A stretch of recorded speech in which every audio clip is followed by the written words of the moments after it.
नमस्कार, हर हर महादेव। हम पढ़ रहे हैं अर्गणानंद जी का यथार्थ गीता, जिसमें हमारा आज का है चतुर्थो अध्याय। और जैसा कि पिछले के वीडियो में आप देख चुके हैं, भगवान श्री कृष्ण कर्म के विषय में, कर्म क्या है, विकर्म क्या है, उस पर प्रकाश डालते हैं। तो चलिए हम अपने आज के पाठ को प्रारंभ करते हैं। कर्मणो वापि बोधव्यम बोधव्यम च विकर्मणः अकर्मणस्य बोधव्यम गहना कर्मणो गति। अर्थात भगवान कहते हैं कर्म का स्वरूप भी जानना चाहिए, अकर्म का स्वरूप भी समझना चाहिए। और विकर्म अर्थात विकल्प शून्य विशेष कर्म जो आप्त पुरुषों द्वारा होता है उसे भी जानना चाहिए, क्योंकि कर्म की गति गहन है। कतिपय लोगों ने विकर्म का अर्थ निषिद्ध कर्म, मन लगाकर किया गया कर्म इत्यादि किया है। वस्तुतः यहाँ उपसर्ग विशिष्टता का द्योतक है।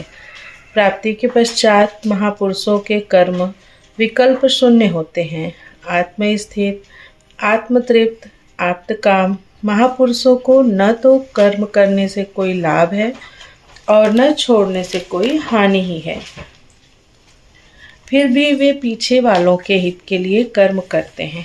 ऐसा कर्म विकल्प शून्य है, विशुद्ध है, और यही कर्म विकर्म कहलाता है। गीता में यहाँ उपसर्ग लगा है जो विशेषता का द्योतक है, निकृष्टता का नहीं। यथा योग युक्तो विशुद्धात्मा विजितात्मा जितेंद्रिय। जो योग से युक्त हैं वह विशेष रूप से शुद्ध आत्मा वाला, विशेष रूप से जीते अंतःकरण वाला इत्यादि विशेषता के ही द्योतक है।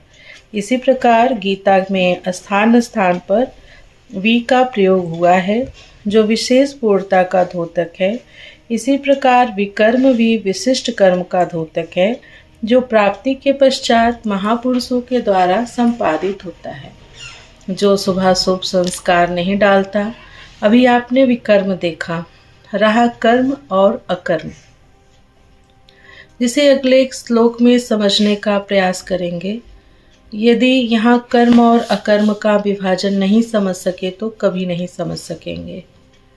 जो पुरुष कर्म में अकर्म देखें, कर्म माने आराधना, अर्थात आराधना करें और यह भी समझें कि करने वाला मैं नहीं हूँ, बल्कि गुणों की अवस्था ही चिंतन में हमें नियुक्त करती है। मैं इन गुणों द्वारा प्रेरित होकर कर्म में बरतता हूँ अथवा मैं इष्ट द्वारा संचालित हूँ, ऐसा देखें। और जब इस प्रकार अकर्म देखने की क्षमता आ जाए और धारावाहिक रूप से कर्म होता रहे, तभी समझना चाहिए कि कर्म सही दिशा में हो रहा है। वही पुरुष मनुष्यों में बुद्धिमान है, मनुष्यों में योगी है, योग से युक्त बुद्धि वाला है और संपूर्ण कर्मों को करने वाला है। उसके द्वारा कर्म करने में लेस मात्र भी त्रुटि नहीं रह जाती। सारांशतः आराधना ही कर्म है। उस कर्म को करे और करते हुए अकर्म देखे कि मैं तो यंत्र मात्र हूँ, कराने वाला इष्ट है और मैं गुणों से उत्पन्न अवस्था के अनुसार ही चेष्टा कर पाता हूँ। जब अकर्म की यह क्षमता आ जाए और धारावाहिक कर्म होता रहे, तभी परम कल्याण की स्थिति दिलाने वाला कर्म हो पाता है। पूज्य महाराज जी कहा करते थे कि जब तक इष्ट रथी न हो जाए, रोकथाम न करने लगे, तब तक सही मात्रा में साधना का आरंभ ही नहीं होता। इसके पूर्व जो कुछ भी किया जाता है, कर्म में प्रवेश के प्रयास से अधिक कुछ भी नहीं है। हल का सारा भार बैलों के कंधों पर ही रहता है, फिर भी खेत की जुताई हल वाहे की देन है।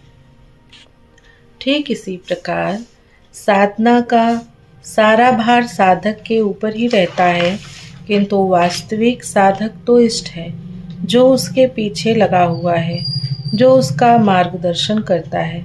जब तक इष्ट निर्णय न दे, तब तक आप समझ ही नहीं सकेंगे कि हमसे हुआ क्या, इस प्रकृति में भटक रहे हैं या परमात्मा में। इस प्रकार इष्ट के निर्देशन में जो साधक इस आत्मिक पथ पर अग्रसर होता है, अपने को अकर्ता समझकर धारावाहिक कर्म करता है, वही बुद्धिमान है, उसकी जानकारी यथार्थ है, वही योगी है। श्री कृष्ण के अनुसार जो कुछ किया जाता है कर्म नहीं है। कर्म एक निर्धारित की हुई क्रिया है। नियतम कुरु कर्म त्वम। अर्जुन, तू निर्धारित कर्म को कर। निर्धारित कर्म है क्या? तब बताया, यज्ञ को कार्य रूप देना ही कर्म है। तो इसके अतिरिक्त जो कुछ किया जाता है, क्या वह कर्म नहीं है? श्री कृष्ण कहते हैं, इस यज्ञ को कार्य रूप देने के सिवाय जो कुछ किया जाता है वह इसी लोक का बंधन है, न कि कर्म। अर्जुन, इस यज्ञ की पूर्ति के लिए भली प्रकार आचरण कर। और जब यज्ञ का स्वरूप बताया तो वह शुद्ध रूप से आराधना की एक विधि विशेष है, जो उस आराध्य देव तक पहुंचाकर उसमें विलय दिलाता है। इस यज्ञ में इंद्रियों का दमन, मन का समन, दैवी संपद का अर्जन इत्यादि बताते हुए अंत में कहा, बहुत से योगी प्राण और अपान की गति का निरोध करके प्राणायाम के परायण हो जाते हैं, जहाँ न भीतर से संकल्प उठता है और न बाह्य वातावरण का संकल्प मन के अंदर प्रविष्ट हो पाता है। ऐसी स्थिति में चित्त का सर्वथा निरोध और निरुद्ध चित्त के भी विलय काल में वह पुरुष यान्ति ब्रह्म सनातनम, शाश्वत सनातन ब्रह्म में प्रवेश पा जाता है। यही सब यज्ञ है, जिसे कार्य रूप देने का नाम कर्म है। अतः कर्म का शुद्ध अर्थ है आराधना, कर्म का अर्थ है भजन, कर्म का अर्थ है योग साधना को भली प्रकार संपादित करना, जिसका विशद वर्णन इसी अध्याय में आगे आ रहा है। यहाँ कर्म और अकर्म का केवल विभाजन किया गया, जिससे कर्म करते समय उसे सही दिशा दी जा सके और उस पर चला जा सके। जिज्ञासा स्वाभाविक है कि कर्म करते ही रहेंगे या कभी कर्मों से छुटकारा भी मिलेगा। इस पर योगेश्वर कहते हैं, अर्जुन, जिस पुरुष के द्वारा संपूर्णता से आरंभ की हुई क्रिया, जिसे पिछले श्लोक में कहा कि यह कर्म देखने की क्षमता आ जाने पर कर्म में प्रवृत्त रहने वाला पुरुष संपूर्ण कर्मों का करने वाला है, जिसके करने में लेस मात्र भी त्रुटि नहीं है, वैसे ही कह रहे हैं कि जिस पुरुष के द्वारा संपूर्णता से आरंभ की हुई क्रिया क्रमशः उत्थान होते होते इतनी सूक्ष्म हो गई कि वासना और मन के संकल्प विकल्प से ऊपर उठ गई। अतः कर्म कोई ऐसी वस्तु है जो इस मन को कामना और उस समय अंतिम संकल्प के भी समन के साथ संकल्प विकल्प से ऊपर उठ जाना, जिसे हम नहीं जानते, जिसे जानने के लिए हम इच्छुक थे, उस परमात्मा की प्रत्यक्ष जानकारी हो जाती है। क्रियात्मक पथ पर चलकर परमात्मा की प्रत्यक्ष जानकारी का नाम ही ज्ञान है। उस ज्ञान के साथ ही कर्म सदा के लिए दग्ध हो जाते हैं। जिसे पाना था पा लिया, आगे कोई सत्ता नहीं जिसकी शोध करें। इसलिए कर्म करके ढूंढें भी तो किसे। उस जानकारी के साथ कर्म की आवश्यकता समाप्त हो जाती है। ऐसी स्थिति वालों को ही बोध स्वरूप महापुरुषों ने पंडित कहकर संबोधित किया है। उनकी जानकारी पूर्ण है। ऐसी स्थिति वाला महापुरुष करता क्या है, रहता कैसे है, उसकी रहनी पर भगवान प्रकाश डालते हैं। अर्जुन, वह पुरुष सांसारिक आश्रय से रहित होकर नित्य वस्तु परमात्मा में ही तृप्त रहकर कर्मों के फल परमात्मा की आसक्ति को भी त्याग कर कर्म में अच्छी प्रकार बरतता हुआ भी कुछ नहीं करता। जिसने अंतःकरण और शरीर को जीत लिया है, भोगों की संपूर्ण सामग्री जिसने त्याग दी है, ऐसे आशा रहित पुरुष का शरीर केवल कर्म करता दिखाई भर पड़ता है। वस्तुतः वह करता धरता कुछ नहीं, इसलिए पाप को प्राप्त नहीं होता। वह पूर्ण तत्व को प्राप्त है, इसलिए आवागमन को प्राप्त नहीं होता।